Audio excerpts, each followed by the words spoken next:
이스라엘 여행에는 성지 순례를 빼놓을 수 없습니다. 예수님께서 설교하시고 기적을 보이신 장소 하나하나에 다 깊은 의미가 있습니다. 순례의 시작은 감람산입니다.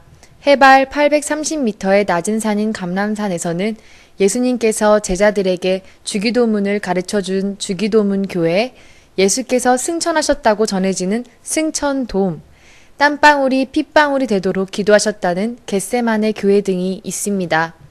예수님을 그리스도로 인정하지 않는 유대인들은 아직까지도 이곳에서 메시아를 기다리고 있습니다.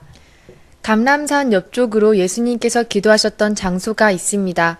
인간의 죄를 대속하기 위해 육신을 입고 내려오신 예수님께서는 무슨 기도를 하셨을까요? 그때 예수님을 내려다보던 나무가 2000년의 세월을 넘어 아직까지도 순례자들의 모습을 지켜보고 있습니다. 바닥에 바위가 보이시나요? 이 바위를 딛고 예수님께서 복음을 전하셨다고 합니다. 예수님의 흔적이 서린 바위에서 하는 기도는 왠지 하느님께서 더 잘 전해질 것 같습니다. 바위를 뒤로하고 십자가의 길 입구에 들어섭니다. 성지 이스라엘을 순례하는 사람이라면 예수님께서 십자가를 지고 골고다 언덕까지 오른 십자가의 길을 걸어보는 것이 큰 영광일 것입니다. 예수님의 고난과 아픔이 이 길에 담겨 있습니다. 이곳은 예수님께서 사형 선고를 받으신 곳입니다. 14개 처소로 구분되어 있는 십자가의 길 시작이기도 합니다. 인간의 죄를 대속하기 위해 십자가형을 받으신 예수님의 심정, 보잘것없는 인간의 마음으로는 헤아리기 힘든 큰 사랑입니다. 십자가의 길 구석구석에 예수님의 발자취가 남겨져 있습니다. 이곳에서 예수님은 십자가의 무게를 견디지 못하고 넘어졌고 여기에서는 모친 마리아를 만났습니다. 힘에 겨워 손으로 벽을 짚기도 하였습니다. 예수님이 짚으신 벽에서 예수님의 손길을 한번 느껴봅니다. 모형 십자가로 예수님이 느꼈던 고통을 조금이나마 느껴볼 수도 있었습니다. 그 밖에도 시몬이 십자가 지는 것을 도와준 곳, 베로니카가 예수님의 얼굴을 헝겊으로 닦아준 곳 등이 처소로 정해져 예수님의 행적을 보여줍니다. 이곳은 예수님께서 못 박힌 곳입니다. 바로 위에 교회가 생겨 예수님께서 못 박힌 것을 기념하고 있습니다.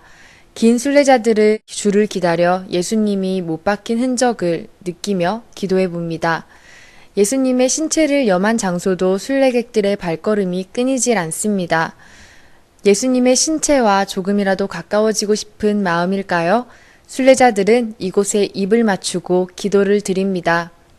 예수님께서 산상보훈을 가르친 곳으로 유명한 팔복교회도 빼놓을 수 없습니다. 팔복교회의 지붕은 팔각형으로 예수님이 가르치신 팔복을 의미합니다. 팔복교회의 아름다운 모습은 천국이 너희 것이라는 예수님의 말씀을 되새기게 합니다. 예수님의 많은 기적 가운데 특히 유명한 것이 오병이어의 기적입니다. 2마리의 물고기와 보리떡 5개로 5,000명이나 되는 사람을 배부르게 하였습니다.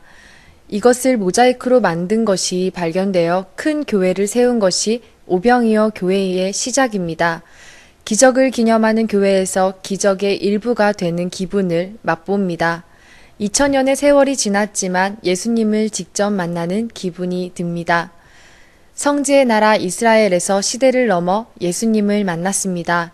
말씀을 전하시는 예수님, 기적을 행하시는 예수님, 고난을 겪으며 십자가를 지신 예수님, 그러면서도 우리를 사랑하시는 예수님을 기억해 봅니다. 감사합니다.